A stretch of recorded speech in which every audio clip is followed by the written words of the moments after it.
The sun came up and he smiled at me. Well, I'm not gonna be able to sleep tonight.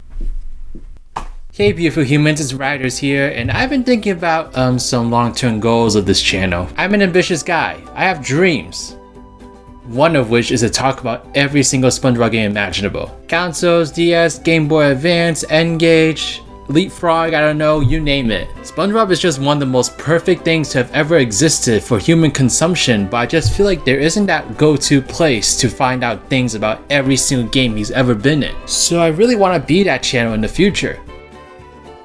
That's when I found out about the plethora of Flash games that he has. I actually got this suggestion from a former patron of mine, the Nerd Corner, who said I should do videos on some of Spongebob's Flash games. So I was bored on like a Friday night after some intense partying in my bedroom, and then the all-knowledgeable Knave brought this webpage to me that contains archived versions of tons of Spongebob Flash games that came out in the 2000s. I felt like I hit the lottery. If the prize was an avalanche that was threatening to drown you in your bedroom. So just to ensure I get out of this bedroom before retirement, here are 13 really spongy Flash games I'm going to talk about right now. Will they be the most amazing things you've ever witnessed? Probably, so make sure you stay in your seat and do not X out this video, otherwise Duckles Overlord will be coming for you. You have been warned. First up, we have a Flash game to tie in with that really high quality Atlantis Square Panic special. Boobs. Atlantis Square Panic Bus Rush. I honestly have no recollection of this one. Maybe it was in the years when I overall stopped paying attention to Flash games in general, but I mean, I had some fun with the actual video game tie-in, so maybe this one would offer something interesting too. The game takes place during the gang's trip to Atlantis and basically places you in this maze you must navigate to eventually reach your destination, which is Atlantis. It seems pretty basic, just making your way through the pathways trying to find the correct route to Atlantis. One unique thing about this maze though is that it's littered throughout the maze with minigames that you must play to proceed. For instance, if you run into a jellyfish, as Patrick you need to fish them off the bus by clicking on each one and flicking them off the screen, and looking like a good boy while doing it. There's another one where you need to click and slide the mouse left and right to get the bus free from seaweed with Sandy, and one where you destroy these rock formation things using ice cream? Is that what this is? I mean, I know ice cream is powerful, but Jesus. The game is not too bad. I just think it gets a little repetitive because you run into these minigames over and over again and there's no real way to avoid them. But I appreciate the attempt at variety and kind of does remind me of the video game in a way. I actually remember playing this one. SpongeBob's bubble busting game is based on the original movie and is centered around this iconic piece of media.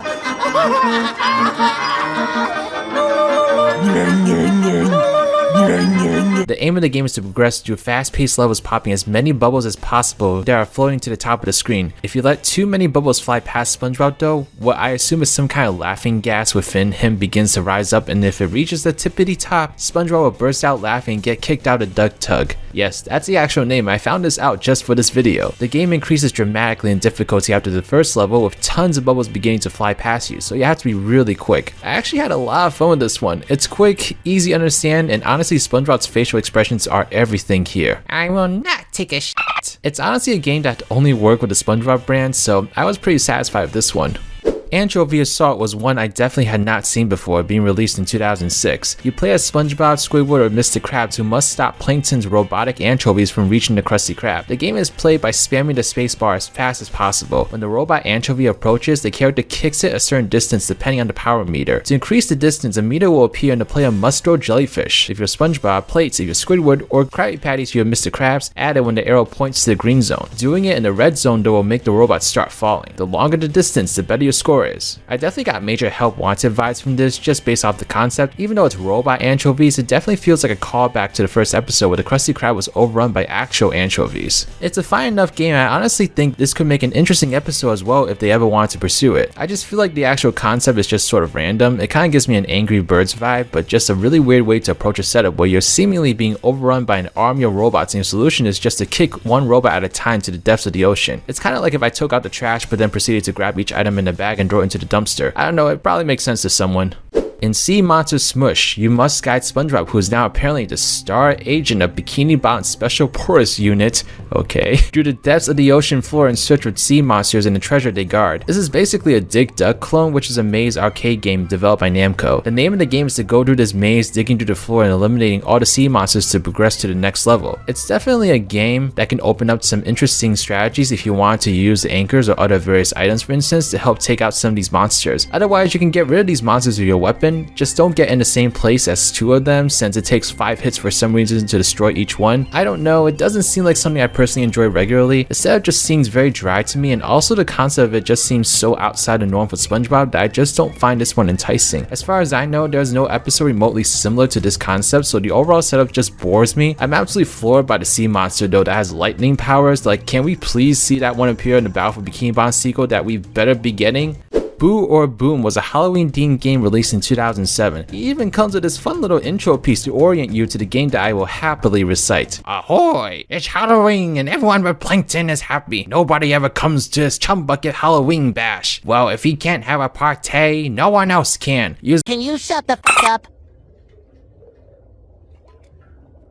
The gameplay is loosely based off of Bomberman. You can play as Patrick, Squidward, Sandy, or Spongebob. Use these things called plumb bobs to destroy Planko lanterns and cover tiles with your color to earn candy points. Each tile is worth 50 points and every house surrounded by the player's color gives 100 points. Meanwhile, the other characters are also trying to cover the neighborhood with their color, so to win, one must get the most candy. Also, characters can have a plumb bob explode on them, so if it does explode on them, they lose all their candy. All the tiles and buildings with their color return to normal and all the power-ups will be lost, so it's kind of brutal out here.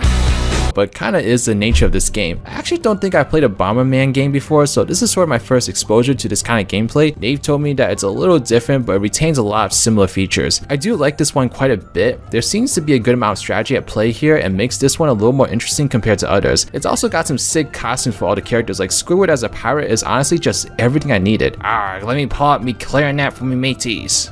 Deep Sea Smash Out was a game released in 2006 where the whole objective is to help SpongeBob and Patrick break through the coral reef for whatever reason. Maybe they want to go sightseeing or something, I don't know. This is basically a clone of a very common Flash game that I absolutely cannot remember the name of, but I know it's something that's very common. I mean, there was a Sonic 06 Flash game that basically plays the exact same way, but it's at the tip of my tongue and I'm sure I'm gonna have Alzheimer's when I get older and I cry about it as I go to sleep every single night. But anyway, there's nothing too special here in my eyes. They do try to make things a little interesting by inserting different power-ups you can use when you release Gary, multiple kinds of reef to break through, and other unique items on the map, but it's just the same style of game otherwise and nothing to write home about. Is it just me though, or does SpongeBob sound a little off in some of these clips? Like, there's just something about the way he says yay in particular that seems kind of fishy. Oh,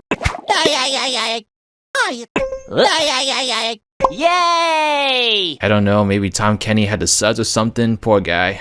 Spongebob's Pizza Toss was definitely one I touched a few times as a kid. Loosely based on a classic arcade game Paperboy, the game is based on the episode Pizza Delivery, where SpongeBob now gets to deliver pizzas to practically every citizen in Bikini Bottom. Arrow keys are used to control SpongeBob, left and right for steering, up to jump over obstacles, and down to brake. The spacebar is used to throw the pizza low, while the control key is used for throwing the pizza high. The player can also collect power-ups throughout the game. A clock power-up gives you more time, pizza boxes get you more pizza to toss, and a Krusty Krab hat temporarily boosts your speed. But honestly, I for the life of me cannot figure out how that last one is beneficial. I mean, this game is actually kind of tricky. It's a lot of fun, but there's a lot to coordinate at once and it's kind of tough to get the hang of. Not only do you have to account for all the obstacles on the road, I mean seriously, are the police officers going to arrest all these people for jaywalking? But you also need to throw the pizza correctly depending on where the customer is, near the top or bottom of the building. It's just a lot, but it's a blast. It's one of the few adaptations I've seen here that actually makes sense within the SpongeBob franchise. Also, I'm pretty sure Patrick's doing the chicken dance here in celebration of you finishing, which is just amazing. My popcorn! Bikini Bottom Bus Stop was released back in 2006 and is somewhat based on Mike Tyson's Punch-Out! You play as SpongeBob brawling against Patrick, Sandy, and Squidward in a Bikini Bottom Karate Championship. You use the S key combined with the left or right key to punch, and the D key combined with the left or right arrow key to kick in the desired direction. The left and right keys are also used to dodge attacks. And that's pretty much it. I gotta say, I just love the overall style of this game. The game definitely makes use of the SpongeBob property well and gives us a lot of funny moments that make this a charming adaptation. For example, I love that Mr. Kratz pours water on SpongeBob when you're starting a new round after one that SpongeBob's lost. I also love how Sandy's tail is extremely deadly, wiping out a good quarter of your health after you get hit by it. And Squidward has an iconic death stare I really want to make use of in the thumbnail or something. He literally looks hungry for success. This game was just a really fun time and really charming to play through. It's definitely got me hyped up for the All Star Brawl game coming in the coming months. So yeah, this one's pretty fun.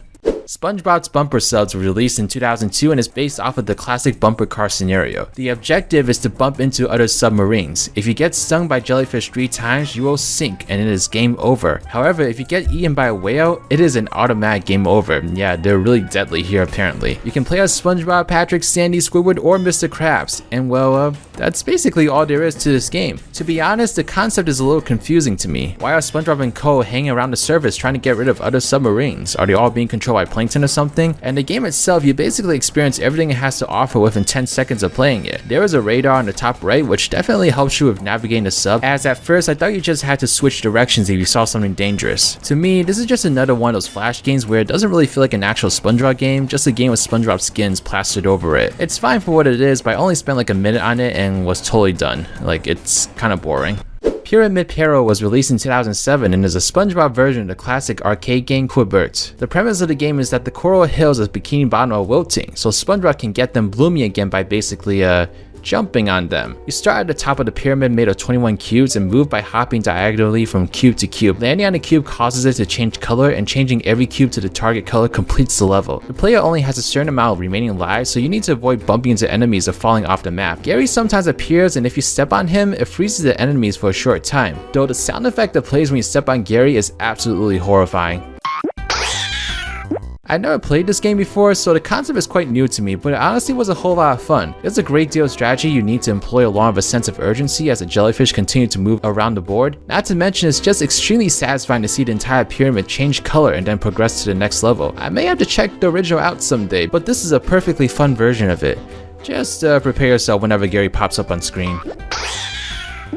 Well, you know, it already is the best day ever, so let's actually take a look at the best day ever, Flash Game Edition. In this game, SpongeBob has to guide Patrick to put boxes in designated places while watching out for banana peels and bubbles. While you're doing that, you also have to solve the other problems for Sandy, Mr. Krabs, and Squidward by doing these random events. This is all basically set up for that big best day ever play that you see at the end of the special, and so yeah, that's where this fits into that context. Other than that though, yeah, essentially this whole game is just bossing Patrick around. Talk about the best day ever. Am I right? Yeah, it's just about as dry as how I'm describing it. The whole game is nothing but just trying to guide Patrick to wherever you're directed to go and just clear through obstacles and challenges along the way. I can appreciate that they made this game actually relate to the episode, adapting it from an interesting angle, something I definitely was not predicting, but this game is just really boring otherwise and isn't really worth a minute of your time. It may be a completely original game at least, but it's games like these that make developing clones of pre-existing classics not seem like such a bad idea. Also, Gary is really creeping me out here too, like what is up with this snail?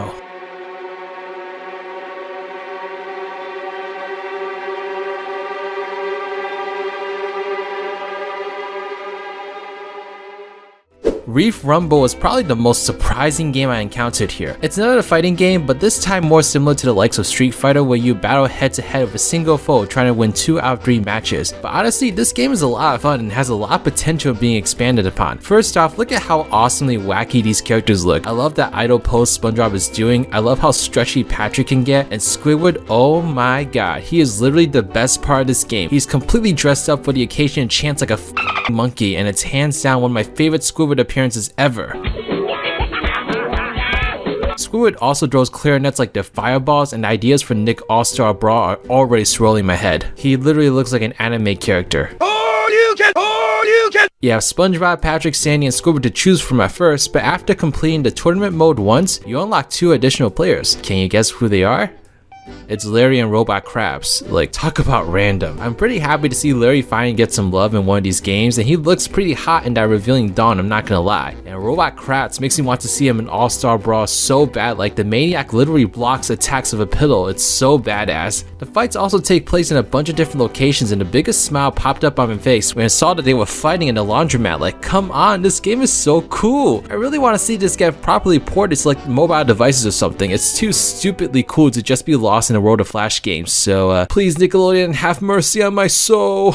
Trail of the Snail was released in 2006 to help promote the Have You Seen This Snail special. In other words, one of the saddest pieces of television you will ever watch. Spongebob is trying to find Gary, so he goes to multiple locations to search for him, like Patrick's house, the Krusty Krab, the Chum Bucket, and many more. In each level, multiple characters will be around, most of them resembling the character you're looking for. Every character has a twin, so it's essentially a matching game, just not in the traditional sense. I will say if it was a Sonic game that had all these recolors stuffed into it, the Sonic community would be having a field day. But hey, some of these actually look kind of funny, so I do enjoy it. There's also bonus rounds at the end of each level that mimic the bubble busting game that we talked about earlier, so this game has some variety, I guess. But basically what you see is what you get. It's just an average Flash game made strictly to promote a television special. At least this one actually makes sense and does a decent job of trying to get you interested in the plot. Otherwise, it's nothing all that special and totally something I didn't mind skipping out on as a kid. Well, I hope you enjoy one of the most life-changing and artful experiences that you will ever have. In all seriousness, Flash games were actually one of my go-to places to go for video games when I didn't actually have a lot of video games, and so it basically was a thing that gave me a taste of what was to come before I would get like my Xbox fully stocked, or like my GameCube, or like, you know, who knows how many other games. So for a long time, Flash games are really my go-to things for video games. And Spongebob had all sorts of different ones that I'm sure tons of you grew up with, and so I thought this would be a really cool opportunity to take a look at some of those. I might do this again in the future just because there are so many other Flash games on that website, and so if you want me to do this again, then let me know what games you want me to check out in the comment section below, because there's just so many and I'm an indecisive mess. So if you want me to live, then please make my decisions. But until next time, this is Riders riding out of the dangerous terrain that is my bedroom. Bye.